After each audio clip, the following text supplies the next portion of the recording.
This video is brought to you by MoviePalette.com. Hey everyone, do you have a favorite movie that you would love to hang on your wall but you can't think of what scene or what poster to get? Well, now you can get the entire movie on one high quality canvas. With MoviePalette.com, you can get every scene from your favorite movie, or more specifically, the dominant color of every scene from your favorite movie in chronological order on a great high quality canvas. It also comes with a silver engraving of the title down at the bottom. Has rubber stoppers on the back to keep it from bouncing. And they have a huge catalog of what to choose from. Whether you're a horror fan, or a fan of sci-fi, Marvel, Japanese anime, Disney animation, drama, or Oscar classics, there's a movie palette for you. And right now, MoviePalette.com is having a sale for 50% off for their Halloween sale. But if you go right now, and if you enter room 15, you'll get 15% off of the movie palette of your choice. That's ROOM15 for 15% off of your movie palette. Again, this is a great value for a great piece of home decor that looks great for any film and for any film buff and anywhere in your home. You will definitely like this product. Mine is of The Shining, and I could not be happier with it. So definitely go to MoviePalette.com and enter ROOM15 for 15% off of your palette.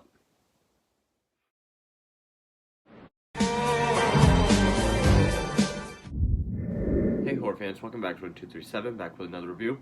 As I continue my month of October run through of Stephen King film adaptations, and now we've come to what is, without a doubt, I would have to put this as my second favorite Stephen King film overall. My number one favorite of adaptation, just as far as going from book to screen, how faithful it is, but also just how good while also being a very good movie. It's based on my favorite Stephen King book, and this also has it has my favorite performance by an actress, which happens to be my favorite actress, and it's just my favorite Stephen King story, and it's the 1990 film Misery. Now, yes, I do know that there's a Scream Factory Blu-ray out of this. I'm fine with this. I have to say that because someone will let me know there's a Blu-ray by this company out. But directed by Rob Reiner, who previously worked on the Stephen King film Stand By Me. He's also done films like Spinal Tap, some other ones, Princess Bride, which I love. He's a very capable director. He did a great job with this. Of course, stars James Caan. This might be my favorite James Caan performance, certainly as his lead, but of course he's also great as Sonny Corleone. And this is the breakthrough performance of my favorite actress, Kathy Bates. Her role as Annie Wilkes is my favorite performance by an actress. She is my favorite actress. She actually won the Oscar for this role. This was her big breakout performance, making this the only King adaptation to have any kind of Oscar win associated with it, and she totally deserved it. Also, probably my favorite female villain, up there with Nurse Ratched as well, which she's also a nurse. But also stars Frances Sternhagen, who was in The Mist. She was in Raising Cain, great older character actress, and Richard Farnsworth, which he's been in a bunch of films, but there's one that I'm curious about, which is a David Lynch film. What's he called? The Long Road, or an Old Story. The true story just about the guy on the lawnmower going across country. Straight Story, that's the name of it. And a special appearance by Lauren Bacall. So a very small cast. As I've said before, more of my favorite King stories are the ones that are less supernatural. Of course, this is based on the 1987 novel, the same name. My absolute favorite Stephen King book. I first read this, I think, when I was like 14. I could not put it down. I had already seen the movie. I saw this probably when I was probably 9 or 10. I think I caught it on cable, and I thought it was really good. I read somewhere a real fascinating story about the inspiration for this novel, and if it's true, it is a great story as to where Stephen King was at that time, which, actually, I will grab it. I meant to grab it first, but... So prior to this, again, this is just a quick story about the inspiration for the novel itself. By this point, King was known as the master of horror. He was the new horror guy where all our books and movies were coming from. But he wrote a book called The Eyes of the Dragon, which no one ever talks about. I think I've only seen this book one other time, but it's for young adults, more about castles and princesses and dragons and knights and stuff like that. Just more of a classic fantasy story, and he wrote it for his daughter. But when it came out, critics and fans chewed him alive and spit this out. They hated it. They said, this isn't horror, this isn't Stephen King. Give us Stephen King back. So, and he felt kind of miserable being pigeonholed as the horror guy. So, thus he wrote this, plugging himself into Paul Sheldon, which I think he already does to an extent whenever there's a writer in one of his stories, especially like Bill Denborough from It. Because the story in both is about this writer, Paul Sheldon, played by James Caan, who is most well known for this series of romance novels based around this woman named Misery Chastain. And just as his final book is about to be put out, he gets in a car wreck. He just finished the manuscript for his newer book, and he gets in a car accident during a blizzard. He's found by this woman, Annie Wilkes, who nurses him back to health, and is the self-proclaimed #1 fan of Paul Sheldon. Now, she reads his new manuscript, which is not a romance novel. In the book, it's about kids and cars. She hates it. She says it's not you. It's not what we want to see. It's not worthy, so she makes him burn it. But then the final Misery novel comes out, where the character's killed off, and she does not take it very well. So the movie from then on is her essentially torturing him into writing the follow-up where she's brought back to life. That is the main story in both the book and the movie. The movie follows the book very closely. There are more instances of torture and violence in the book. It is more graphic, as books tend to be. But I think that really captures how King felt both critics and fans were when this came out. Might as well burn this because it's not Stephen King. Just give us, your typical horror story. That's what we always want. And we got an excellent book out of it. So yeah, this came out in 1990. As I said, directed by Rob Reiner. Screenplay by William Goldman. Barry Sonnenfeld did the cinematography. Mark Shaman did the music. And this was a pretty big hit. Made for $20 million, made $61.3. Got great reviews. Kathy Bates won the Oscar. I didn't really see too much about the production.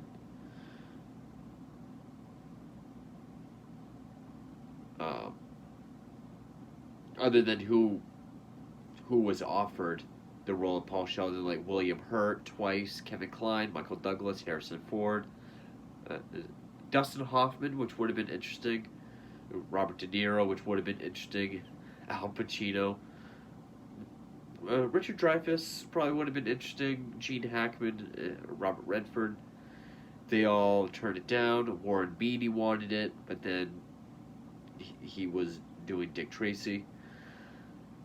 While also Angelica Houston and Bette Midler were offered the role of Annie, which I'm so glad they didn't get it. And I read somewhere that I think it was the studio didn't want Bates because she was considered, what I read, quote, conventionally unattractive. But she showed them because this is a powerhouse performance. And I've heard people say that this is another one of those cases like Silence of the Lambs or even The Exorcist, where it's too slow, not violent enough, not enough jump scares to be a horror film. It's a psychological thriller or a psychological dark drama. It's a fucking horror film. This woman who is psychotic, I mean, we get the methodically paced reveals of her mental state as... I mean, there's a difference between someone who's unstable and psychotic just having someone in her care, but then someone that she feels this obsession with. That's more dangerous and that's more scary. As she's torturing him into writing a book, which even that alone is going to change the course of his professional career. That's a horror film. I hate to break it to you. It's like Silence of the Lambs. An FBI trainee going to a cannibalistic serial killer for advice to catch another serial killer that's starving, skinning, killing women and skinning them to make a skin suit. Horror film. But yes, watching this is how you craft a good, slow burn horror film. There's several scenes in this where I can literally see how other companies or other directors would put this out. Even with some of the exposition, which one of my favorite scenes of the film is when Paul finds Annie's scrapbook and we see what she's capable of. Because the very next scene is the famous Hobbling Scene. So it's a perfect spot for exposition, done the perfect way. We find out the same way Paul does. But I can see other studios doing it where it would have been the sheriff, Buster, played by Richard Farnsworth, looking into Annie, sitting in front of a microfiche, probably getting flashbacks, and just overdoing the Christ out of it. Now, I thought this was going to be an easier review, thinking that this is another one of those movies where everyone knows it, everyone knows what happens. But I was surprised to see how many first-time watch and reaction videos there are on YouTube. There's a lot of people that still haven't seen this, so I definitely don't want to spoil it. But this is a slow burn. It definitely is more character-driven, and most of this film is essentially in this spare bedroom in Annie Wilkes' house. And we're pretty much just watching this poor guy struggle to survive and live in between these psychotic breaks of his captor. And, he's limited to a wheelchair, his arm is in a sling. And this movie does a good job at giving us a little bounce of hope, but then giving us great horror scenes that just squash it. And yeah, it's not as graphic as the book, but the way the violence, the violent horror scenes are executed in the movie are still masterfully crafted. Now, if you haven't seen this movie, definitely, turn this review off and go see it, because it is so good. It is a slow burn, but it has this methodical pacing that reminded me, similar to The Shining. And where, you know, these little bouts of her. First, she just seems like she's kind of moody, but you start to see that it's more madness that she's stricken with. And what makes her performance so great is because when she's nice, she is absolutely sweet and lovable. You just want to give her a big hug. You know, you would want, this is the kind of woman you would want to take care of you if she found you after an accident. Incredibly sweet woman. But then when she has her moments, yeah, she's frightening. She she's very unpredictable. You don't know if she's just going to be screaming, if she's going to hurt you somehow, hurt you with what. I mean, there's scenes where you literally see her kind of scanning the room and then just grabbing something. But she's also very cunning and also very insane. And the way the movie slowly reveals just what's going on in her head and her past is very well done. And it's hard to do a great performance and just to pull off a film where the character is going back and forth like that. But to make us love her when she's nice, fear her when she's mean, but then, like, no matter what she does during her, you know, the bouts of psychosis, her outbursts, when she goes back to being sweet, even though we know what she's like, we still love her. She's still able to get us on her side. And it takes a very powerful actress to be able to do that. And great writing to be able to do that. So everything about this movie works. It's also shot wonderfully. Also, what really is needed is that you need to make this house feel claustrophobic. Atmosphere is everything as well. You know, in order to feel what Paul feels, the way they just shoot in this room with very few camera angles also, it feels claustrophobic. You really get the sense of isolation. You know, like The Shining, we do get occasionally just these wide shots of her house and just wide enough to see there's nothing but woods around her.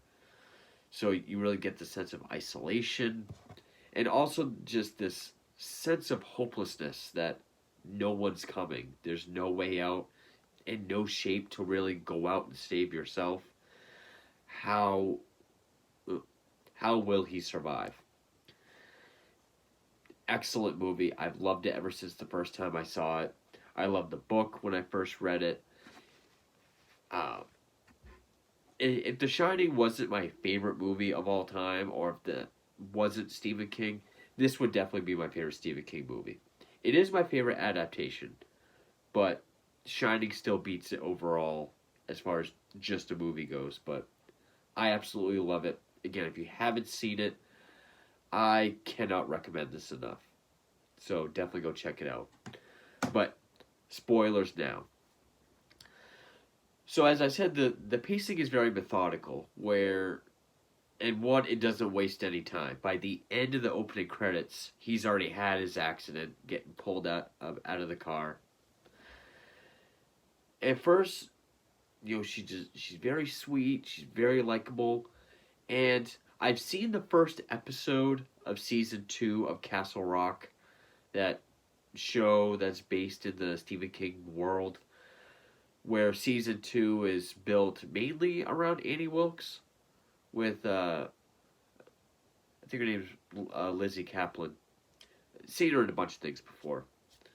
She actually, I just want to make sure that's her name. Basically centered around her when she's younger. Now, normally I would have said to hell with that. We don't need an origin story or anything like that. But I did check out the first episode, and it is eerie how close she is to Lizzie Kaplan. Yes. Laurie Metcalf. What the hell did she play her in?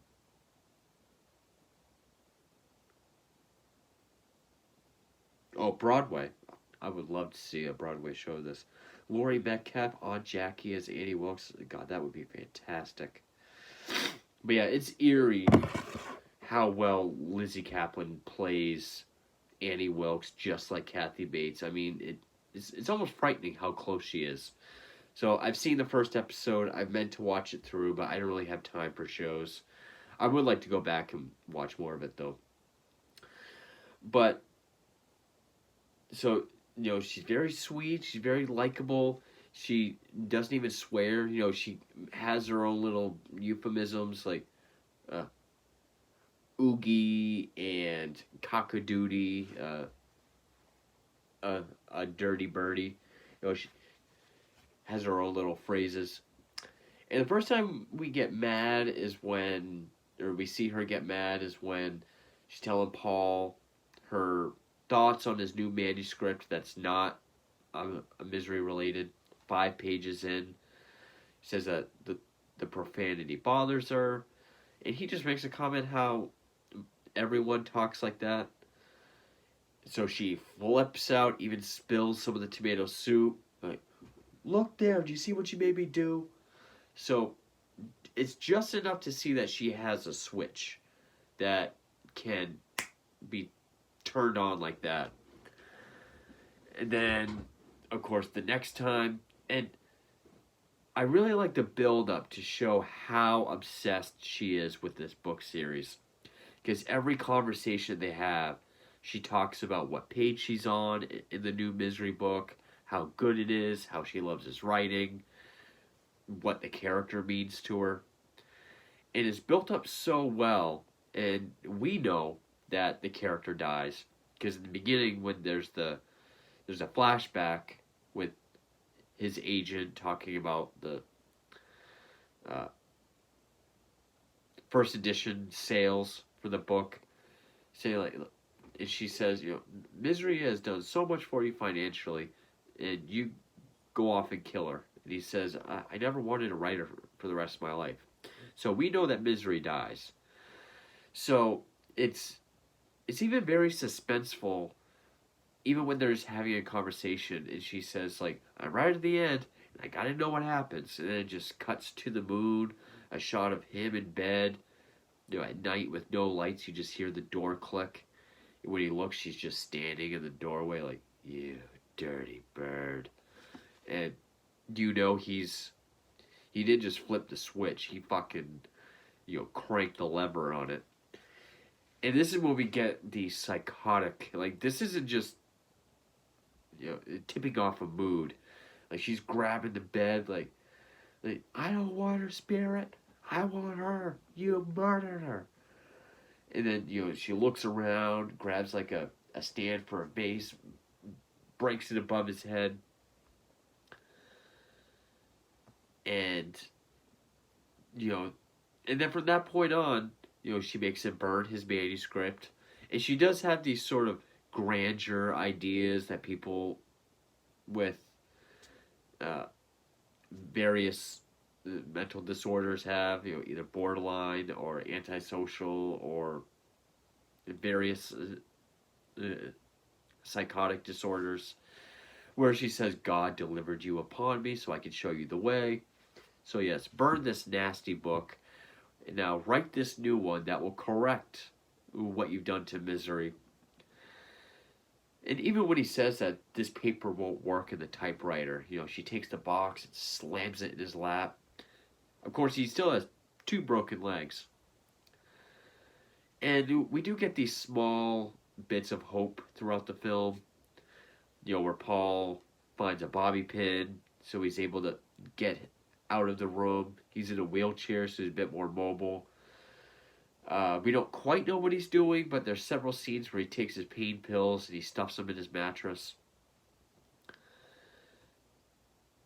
And so he knows something's up. He's got to either protect himself or find a way out somehow. And the first time he actually gets out, he goes to a phone, but the phone's been hollowed out. And good foreshadowing, because he bumps into this table that knocks over a ceramic penguin. When he catches it, and he puts it back facing the wrong way. The camera really, zooms in on that. So, she's going to pick up on that, or that's going to come back later. Very suspenseful when she's returning from buying the paper, and just that music coming up the driveway, and he's trying to get back to his chair, get back to the room. Now, of course, the biggest scene of the film that I think everyone remembers this movie for is the Hobbling Scene, which this is how you execute suspense, scares, violence in a very realistic but effective way, in a less is more kind of way. Because at this point, we get the montage of him writing the book that he's forced to write. The night before, or a couple scenes before, they even have this beautiful dinner together to celebrate this new book, which is where we also learn what he's been doing with the pain pills. He emptied them out into this little envelope he's made to dump it into her drink, hoping to either kill or at least knock her out. But of course, she knocks the drink over, so it doesn't work. But then there's a scene when it's raining, and she's all just stringy hair, kind of zoned out. And she says things like, book's almost finished, your legs are getting better. At first, I loved the writer, Paul Sheldon, now I love the rest of you. And then she just takes this 6-shooter out. She's like, sometimes I carry this gun, I think about using it. And then just at the end of the scene, she's like, I should probably go. I might put bullets in it. So, she's completely gone.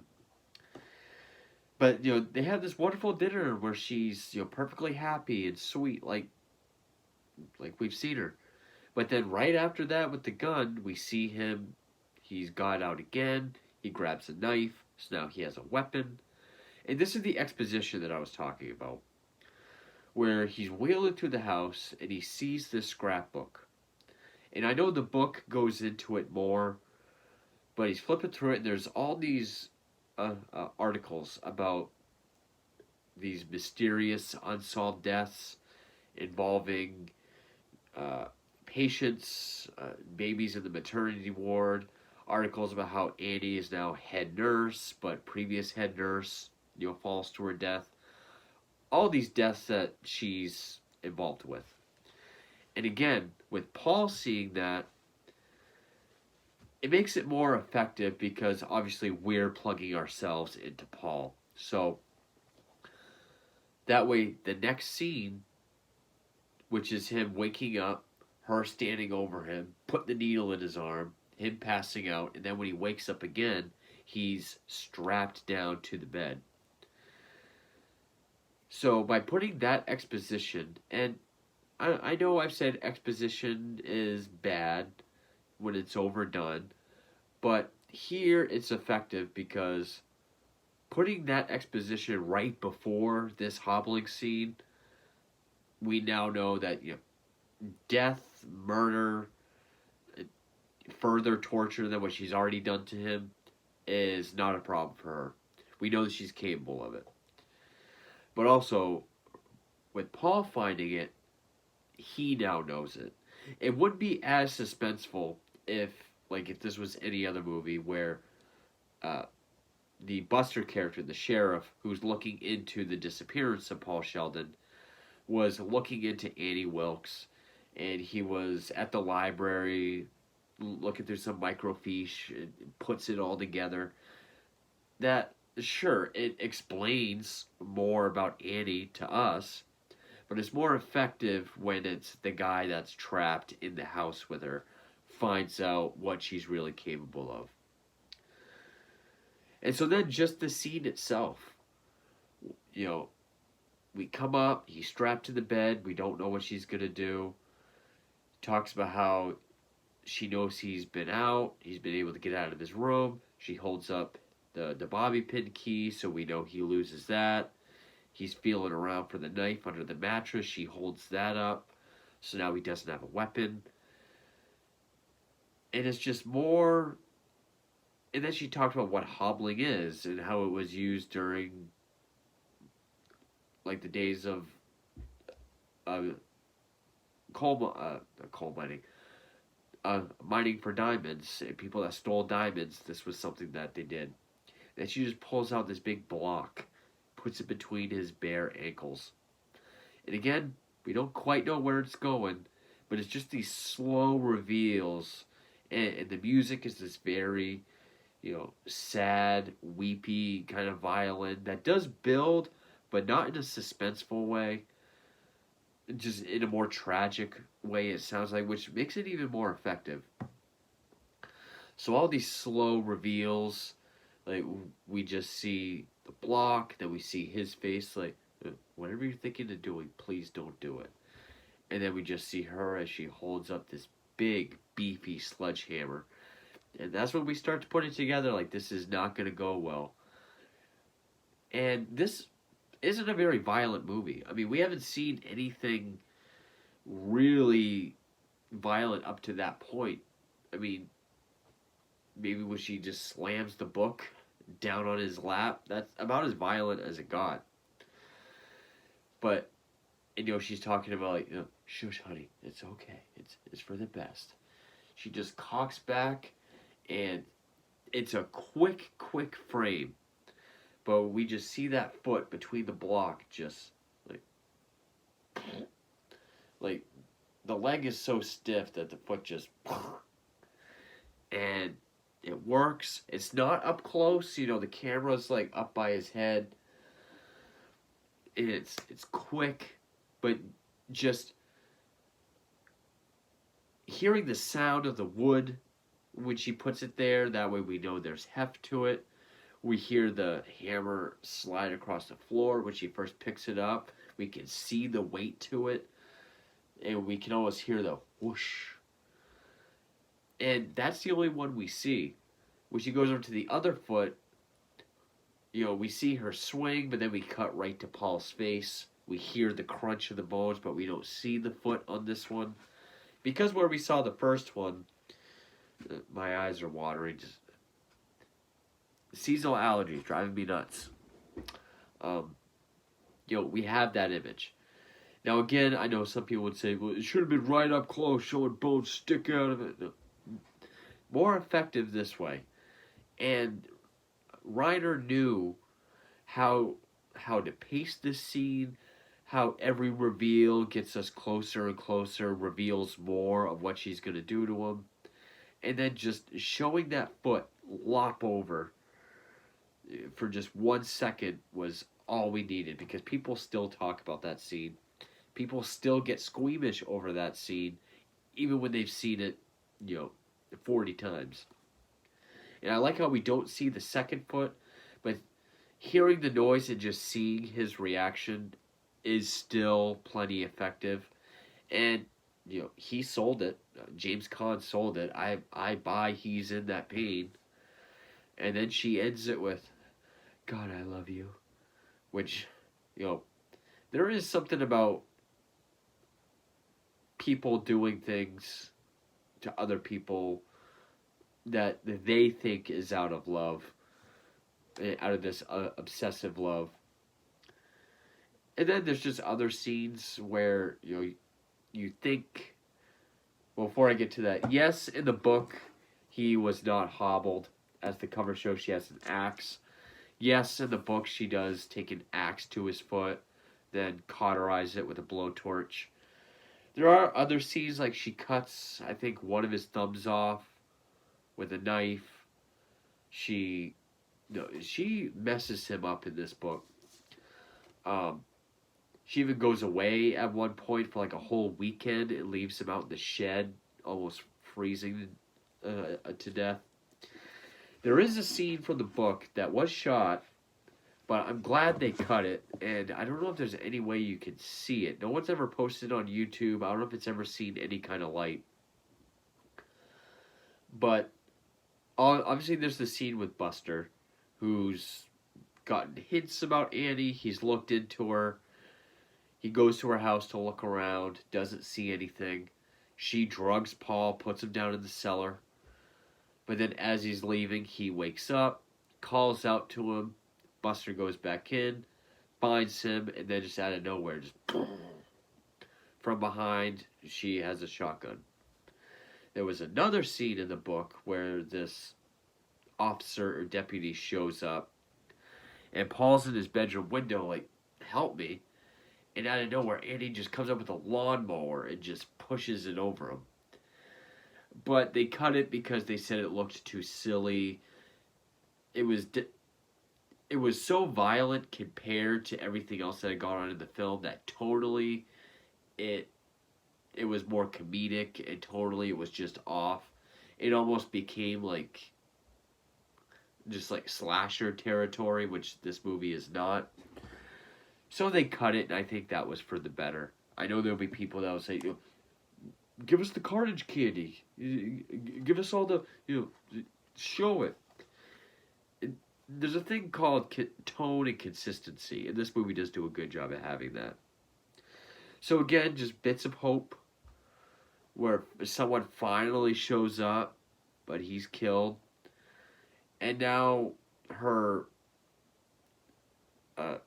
delusions of grandeur are so, she's so detached. Like, soon others will come. The time is now. She has a needle and a pistol. She's going to kill him and herself. But he's able to convince her that he loves her too. But first, and I know we have to die, but first, you have to let me finish the book so we can give misery back to the world. And that's enough to coax her. And you see him just shove lighter fluid down his sweatpants.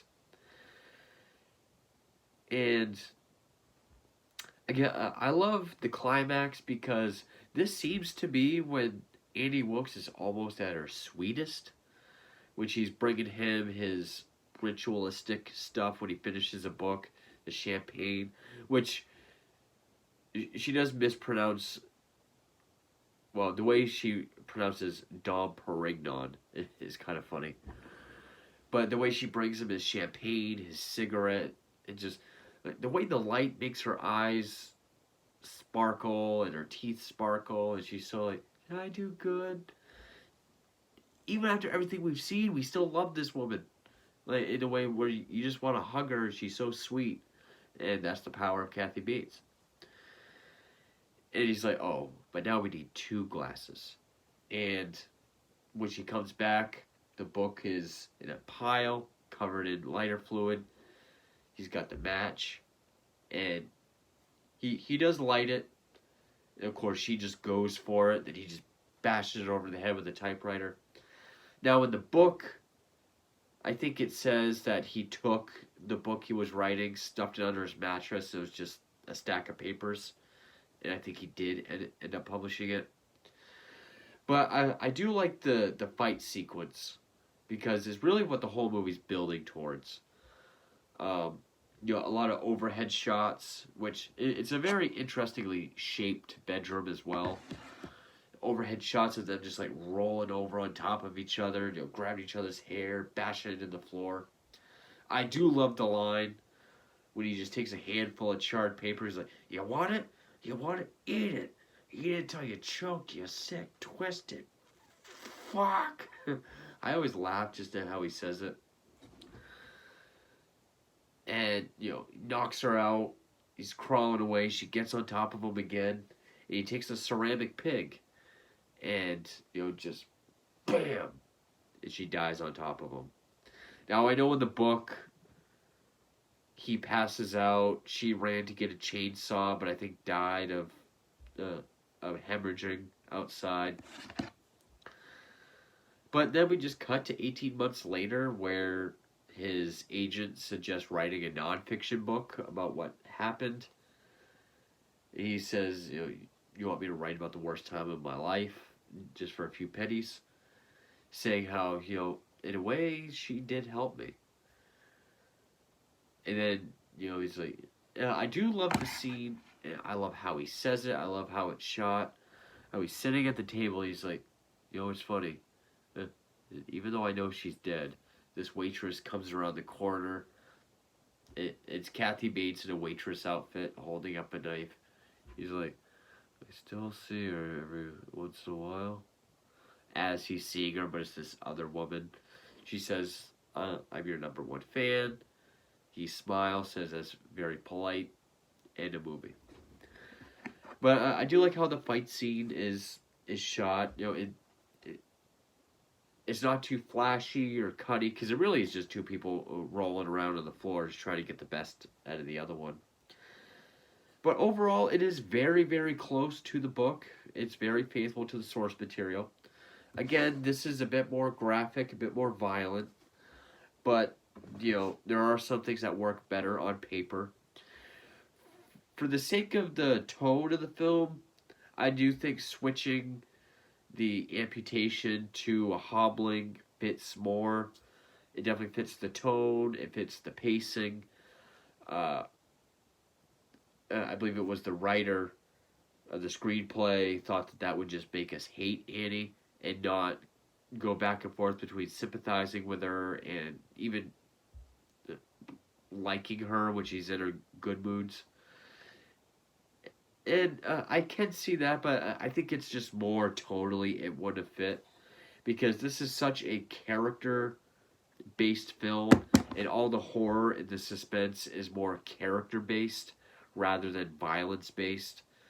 So, and plus Hobbling just has a bit more of just a punch to it. So, I think that worked for the better. It just two powerhouse performances, especially by Kathy Bates. And again, I love the kind of story where it's just someone trapped, they have to survive, there's no way out. Every time they gain an inch, they lose a foot. No pun intended. You know, every time they gain a foot, they lose a mile. Every little victory he gets, she squashes it. And Rob Reiner's great direction with the pacing of the film and just the very methodical pacing of the film. But the way each sort of reveal or each scene of her psychosis, it gets more and more, it ramps up every time. And yeah, it's always been one of my top favorite Stephen King films. It's a great adaptation, but it's also just a great movie. I've always loved it. Again, I know people say it's not a horror film because it's not jumpy, scary. The violence is more... It's toned down as far as volume, but its effectiveness is there. I'd rather have one really good, impactful, violent scene than just a bunch of throwaway scenes. And yeah, always loved this movie.